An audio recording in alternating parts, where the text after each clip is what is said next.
fait 6 ans que je pense que tous, on est pareil, on attendait ce genre de verdict. Mais il aurait pu avoir une remise de peine, il aurait pu avoir que 20 ans, il aurait pu... donc moi je pense que le... Et moi j'ai vu le travail des enquêteurs, le travail du président, le travail de tous ceux qui ont bossé, parce que je suis allée à des réunions d'information. C'est un travail gigantesque. Et vraiment, on peut dire que, enfin, lui, il peut dire qu'il a eu une défense, enfin, il a eu un procès juste, équitable et pas du tout de parti pris. Je pense qu'il a été jugé de façon normale. Voilà. Il n'y a pas eu de racisme ou autre chose dans ce procès. Euh, bon, donc la justice a tranché. Voilà, bien.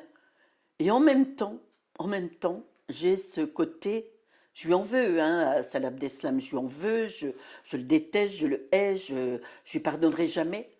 Mais en même temps, je me dis, c'est quelqu'un qui avait l'âge de Chloé et qui, quand il est rentré dans sa cellule hier au soir, il s'est dit, ben, c'est terminé, quoi. Et, comment je pourrais dire ça sans choquer ou sans heurter? Parce que moi aussi, je rentre tous les jours dans ma maison et il n'y a plus Chloé. Donc moi aussi, je suis condamnée. Lui, il est condamné. Et quelque part, j'ai pas de la peine. Je sais pas quel mot dire, mais je me dis quelle vie gâchée, quelle vie finie. Moi, Chloé, c'est fini, elle a fini à 25 ans. Lui, ben, jusqu'à 80 ans, il sera en prison, quoi. Ben, j'ai eu de la colère, hein, je l'aurais tué, hein, je l'aurais tué, j'aurais passé le reste de ma vie en prison, j'en avais rien à faire. Et tout doucement, le deuil prend le dessus, il faut trouver des choses pour s'en sortir. Et maintenant, 7 ans après, bon, j'ai toujours cette douleur, mais j'ai aussi cette compassion pour lui. Non, c'est pas de la compassion, c'est de l'interrogation. Voilà. Je me dis comment il en est venu là et comment maintenant il accepte son destin. Moi, je sais que dans 20 ans, je vais mourir. Bon, dans 20 ans, dans 25 ans. Bon. Mais lui, il peut espérer vivre jusqu'à 95 ans. Et vous vous rendez compte? Toutes ces années en prison, parce qu'il n'a pas su faire la part des choses entre sa doctrine islamiste et son bon sens. Et j'aimerais lui faire comprendre ça, quoi. J'aimerais aller le voir et lui dire, ben, tu vois, si t'avais réfléchi, si t'avais pensé, tiens, ceux que je vais tuer, ils ont mon âge. Voilà, donc je peux pas dire je saute de joie, je suis heureuse, je suis partagée. Je suis contente parce que pour Chloé, bon, ça changera rien. Pour moi non plus, ça change rien. Qu'il soit condamné à 40, 50, peine de mort, couper la tête, ça change rien. Mais maintenant, c'est cette interrogation de me dire qu'est-ce qu'il va devenir en prison? Est-ce qu'il va profiter de ce temps-là pour...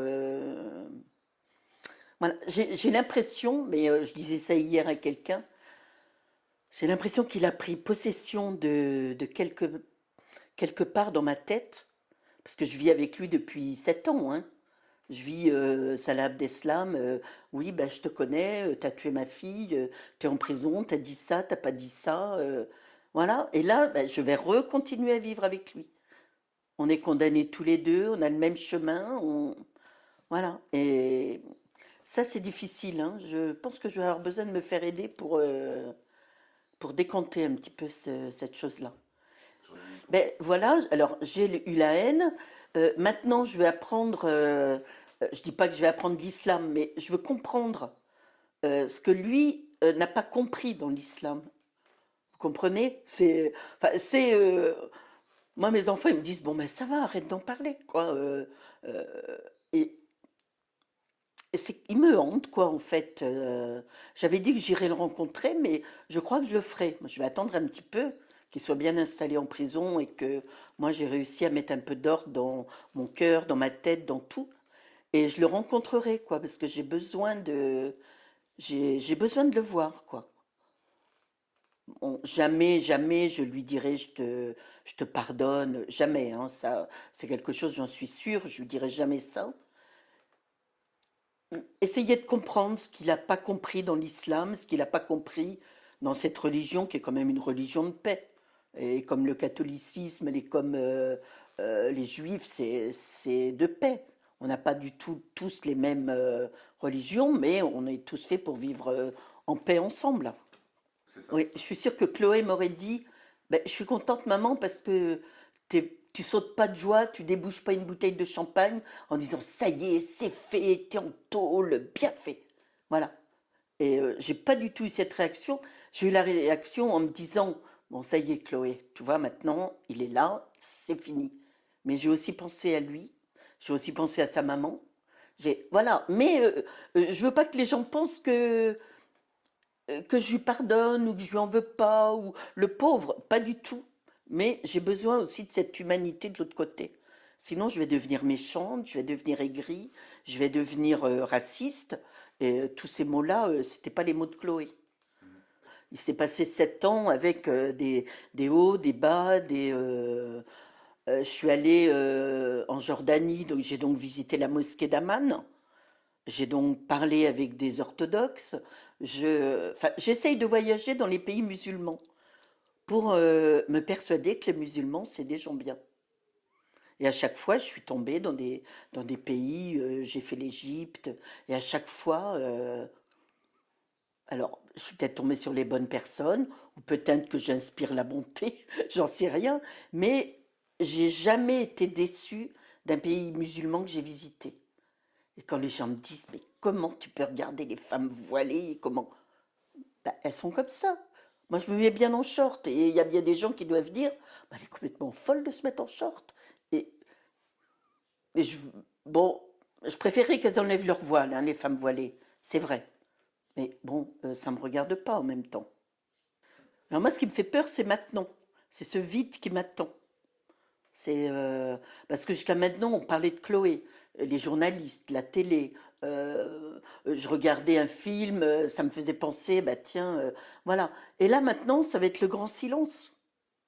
Aucun journaliste ne va venir m'interroger. On va plus être invité sur Paris. Va plus y avoir de réunions, de rencontres. Et c'est ce vide qui me fait un petit peu peur. C'est-à-dire que j'ai peur que les gens oublient. Et parce que j'aime bien cette attention un petit peu qu'ont les gens.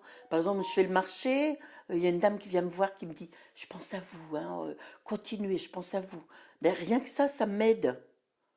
C'est pas que je veux qu'on m'aime, c'est pas que je veux que on pense à moi tout le temps, mais ça m'aidait à avancer. Je me disais, bah tiens, il y a des gens qui pensent à toi, il y a des gens qui, voilà.